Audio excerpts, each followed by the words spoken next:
అయితే తమిళ రాజకీయాల్లో కీలక పరిణామం చోటు చేసుకుంది. టీవీకే విజయ్ కోసం డైరెక్ట్గా నటి త్రిష రంగంలోకి దిగారు. సో బీజేపీ టీవీకే పొత్తు కోసం ముమ్మరంగా ప్రయత్నాలు చేస్తున్నారు. హోంమంత్రి అమిత్ షాతో ఆవిడ భేటీ అన్నట్టు తెలుస్తోంది. సో హోంమంత్రి అమిత్ షాతో భేటీ తర్వాతనే ఆయన ఎదుర్కొంటున్నటువంటి ఒక సిబిఐ కేసులో ఆయన డైరెక్ట్గా విచారణ ఎదుర్కొని బయటకు వచ్చారు. లేదంటే అరెస్ట్ సూచనలు కూడా ఉండేవి అన్నట్టు తెలుస్తోంది. 15వ తేదీన సిబిఐ విచారణ ఎదుర్కొన్నారు విజయ్. ఆ తర్వాత బయటకు వచ్చేశారు. అయితే అమిత్ షాతో కలవడం మూలంగానే ఈ పరిణామం జరిగిందా అనే రకంగా రాజకీయ కోణంలో చర్చ జరుగుతోంది. మరోవైపు విజయ్ జననాయకన్ అనేటువంటి సినిమాకి కూడా అన్ని రకాల అడ్డంకులు తొలగిపోయాయి.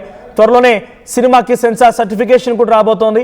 సో త్రిషాతో డిఎంకే నేతలకు టచ్ ఉన్నట్టు తెలుస్తోంది. సో డిఎంకేని ఢీ కొట్టమన్న అటు టీవీకే అండ్ బీజేపీ త్రిషాతో అన్నా డిఎంకే పార్టీకి సంబంధించిన నేతలు టచ్లో ఉన్నారు.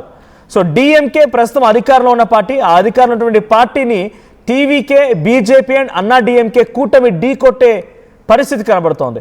ఎన్డీఏలో చేరడం పైన త్రిష తీసుకునేటువంటి నిర్ణయమే ఫైనల్ అంటూ అటు టీవీకే పార్టీ వర్గాల్లో కూడా చర్చ జరుగుతోంది. ఈ ఎన్నికల్లో కూడా అధికార డిఎంకే పార్టీదే పైచేయి ఉండబోతోంది. వాళ్ళే మళ్ళీ తిరిగి అధికారాన్ని చేపట్టబోతున్నారనేది రాజకీయ వర్గాల్లో పలు సర్వేలు చెప్తున్నమాట. ఇక విపక్ష ఎన్డీఏ పైన 5% ఓట్ల ఆధిక్యంలో డిఎంకే కొనసాగుతోంది.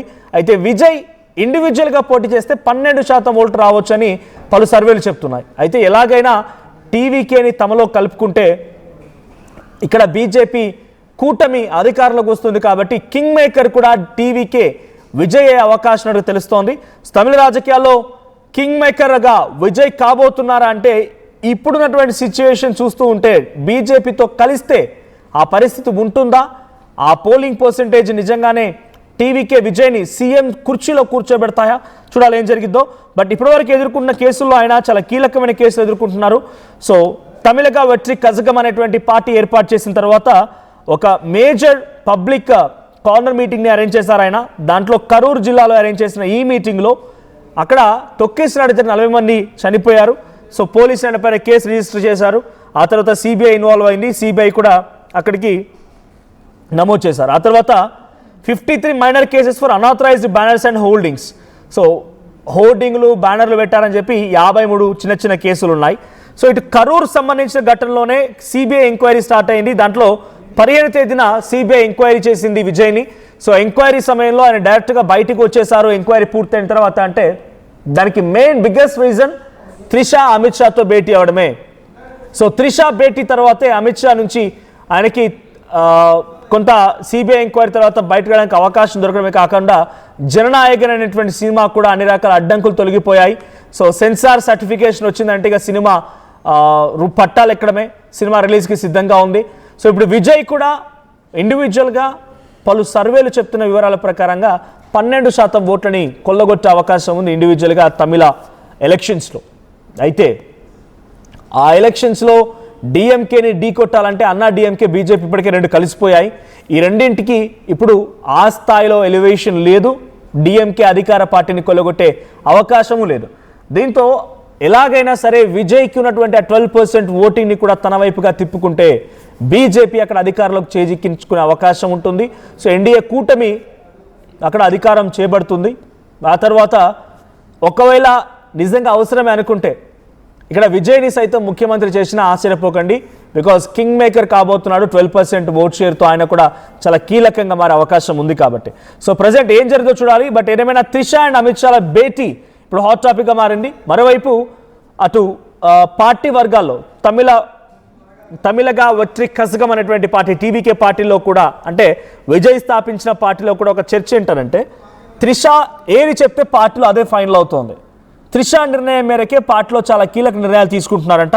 సో అమిత్ షాతో భేటీ తర్వాత బీజేపీతో టీవీకే పొత్తు పెట్టుకోవాలన్నా, ఎక్కడెక్కడ ఎటువంటి సీట్స్ షేర్లో తీసుకోవాలన్నా, ఎవరు కంటెస్ట్ చేయాలన్నా అన్ని విషయాల్లో కూడా డెఫినెట్గా త్రిష ఇన్వాల్వ్మెంట్ అండ్ తన ప్రియారిటీ చాలా కీలకంగా ఉండే అవకాశం ఉంది. సో అమిత్ షాతో భేటీ చాలా కీలకమని చెప్పాలి.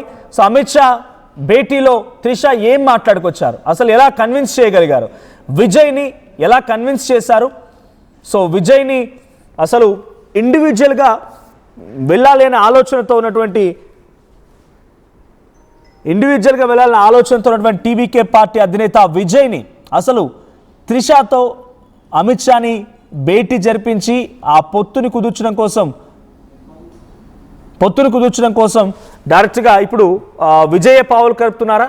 సో విజయ్ పార్టీ స్థాపించిన అతి తక్కువ కాలంలోనే నిజంగానే ఎన్డీఏ కూటమిలో కలిస్తే అక్కడ చెప్తున్నటువంటి సర్వేల మేరకి అన్నీ కలుపుకొని విజయ్ కింగ్ మేకర్ కాబోతున్నాడా? ముఖ్యమంత్రి అవకాశాలు ఉన్నాయా? చూడాలి ఏం జరిగిద్దో. మా ప్రతినిధి మధు ఉన్నారు సిద్ధంగా ఫోన్ లైన్లో.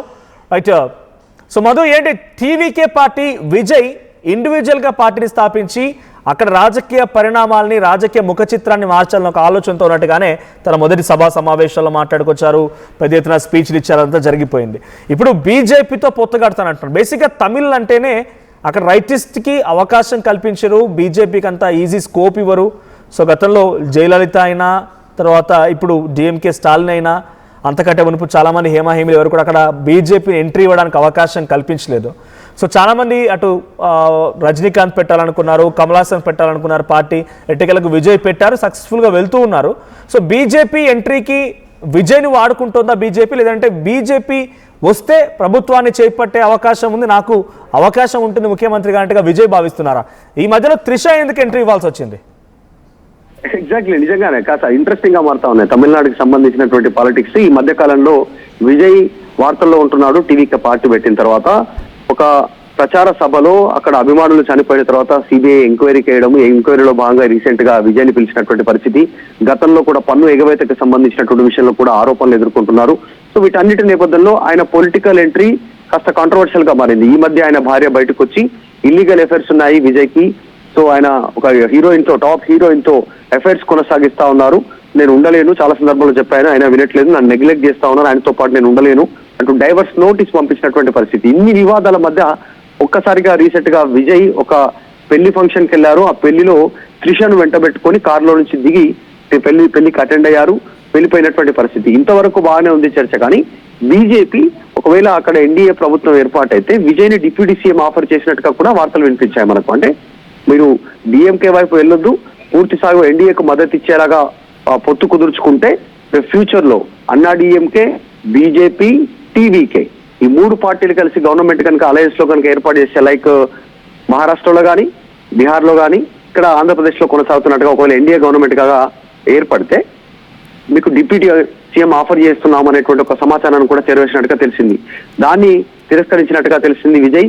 ఇవన్నీ జరిగితే ఇప్పుడు త్రిష ఎంట్రీ అనేటువంటిది ఇంట్రెస్టింగ్ గా మారింది. అమిత్ షాతో ఆల్రెడీ భేటీ అయ్యారు.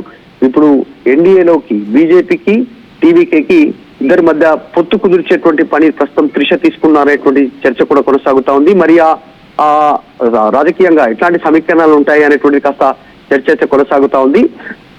తమిళనాడులో రజనీకాంత్ తర్వాత అంత ఆదరణ ఉన్నటువంటి సినిమా ఇండస్ట్రీలో ఉన్నటువంటి హీరోగా, నటుడిగా విజయ్ కి పేరుంది. వరుస హిట్స్ తో తమిళ హృదయాల్లో స్థానం కల్పించుకున్నారు. ఆయన పార్టీ పెట్టిన తర్వాత ఇటు డిఎంకేను పెద్ద ఎత్తున విమర్శించారు, అటు అన్నా డిఎంకేను, కేంద్రంలో బీజేపీని, గతంలో ఉన్న కాంగ్రెస్ సర్కార్ను కూడా టార్గెట్ చేస్తూ మాట్లాడారు. కేవలం ద్రవిడకు సంబంధించినటువంటి పాలిటిక్స్, ద్రవిడియన్కి సంబంధించినటువంటి మేలు కోసమే నా పార్టీ పనిచేస్తుంది, ఇక్కడ కాంప్రమైజ్ గానేటువంటి స్టేట్మెంట్ చేశారు. మరి ఆ నేపథ్యంలో ప్రస్తుతం జరుగుతున్నటువంటి పరిణామాలు, విజయ్ దాదాపు ఎంత మేర ఓటు చీల్చేటువంటి అవకాశం ఉందా? చీల్చే ఓటు ప్రభుత్వ వ్యతిరేకత ఓటు అయితే మరి అది అన్నా డిఎంకే, బీజేపీ కూటమికి నష్టం చేకూర్చే అవకాశం ఉంటుంది. కాబట్టి కలుపుకుంటే లబ్ధి ఉంటుంది, డిఎంకేకు గండి కొట్టేటువంటి అవకాశం ఉంటుంది. అధికార పీఠం మళ్ళీ డిఎంకే చేతికి చిక్కకుండా ఏఐడిఎంకే, బీజేపీ, టీవీకే కనుక కలిస్తే అధికారాన్ని చేపట్టొచ్చు అనేటువంటి ఒక సమీకరణాలు చాలా రోజుల నుంచి తమిళ రాజకీయాల్లో జరుగుతూ ఉన్నాయి. సో త్రిష ఎంట్రీ, త్రిష అమిత్ షాతో ఏం మాట్లాడున్నారు, గతంలో పన్ను ఎగవేతకు సంబంధించి విజయ్, తర్వాత రీసెంట్ గా సిబిఐ విచారణ, తర్వాత వాళ్ళ భార్య, విజయ్ భార్య రీసెంట్ గా వేసినటువంటి డైవర్స్ నోటీస్, ఇన్ని డ్యామేజ్ కి సంబంధించిన విషయంలో పొత్తు కుదిరే అవకాశం ఉందా? బీజేపీతో కలిసి ముందుకు నడుస్తారా? ఒకవేళ నడిస్తే మాత్రం పెద్ద ఎత్తున రాజకీయ సమీకరణాలు తమిళనాడులో మారేటువంటి అవకాశం ఉంది. చాలా రోజులుగా సౌత్ ఇండియాలో, ముఖ్యంగా తమిళనాడు, కేరళ, తెలంగాణలో బీజేపీ పాగా వేయాలనుకుంటుంది. ఆల్రెడీ కర్ణాటకలో అధికారంలోకి వచ్చింది. సో ఈ రాష్ట్రాలపైన ఫోకస్ చేసే ఉంది. తమిళనాడులో ఈసారి ఈ రాజకీయ పొలిటికల్ ఎక్స్పెరిమెంట్ ఎట్లాంటి దారి తీస్తుంది, త్రిష పాత్ర ఎట్లుంటుంది, బీజేపీతో సఖ్యత కుదుర్చుకుంటారా విజయ్ అనేటువంటి చర్చ కథ కొంతకాలంగా కొనసాగుతా ఉంది. చూడాలి ఏం జరుగుతుందో. సో చాలా హాట్ గా తమిళ పాలిటిక్స్ కొనసాగుతా ఉన్నాయి. Right, thank you Madhu. So మొత్తంగా టీవీకే విజయ్ పార్టీ పెట్టి తొలినాళ్ళలోనే అనేక రకాల ఆరోపణలు ఎదుర్కొన్నారు, పలు కేసులు ఎదుర్కొన్నారు, ఒక తొక్కిసాట కారణంగా సిబిఐ విచారణ కూడా ఎదుర్కొన్నారు. సో ఆయన కుటుంబం కూడా ఒక రకంగా తన భార్య డైవర్స్ ఇవ్వాలనుకుంది. ఇవన్నీ జరుగుతున్న తరుణంలో ఒకసారిగా ఇప్పుడు త్రిష ఎంట్రీ ఇచ్చారు. త్రిష అమిత్ షాతో భేటీ జరిపి టీవీకే పార్టీని బీజేపీలో పొత్తుతో కుదుర్చడానికి అన్ని రకాలుగా సిద్ధమవుతున్నట్టు తెలుస్తోంది. ఏం జరిగినా టీవీకే విజయ్ మొదటి ఎన్నికల్లోనే ముఖ్యమంత్రి ఉప ముఖ్యమంత్రి స్థాయిలో కూర్చుంటారా, అవకాశం ఉంటుందా? సో అక్కడ ఉన్నటువంటి తమిళన్లు బీజేపీ అంగీకరిస్తారా, ఏం జరుగుద్దో చూడాలి.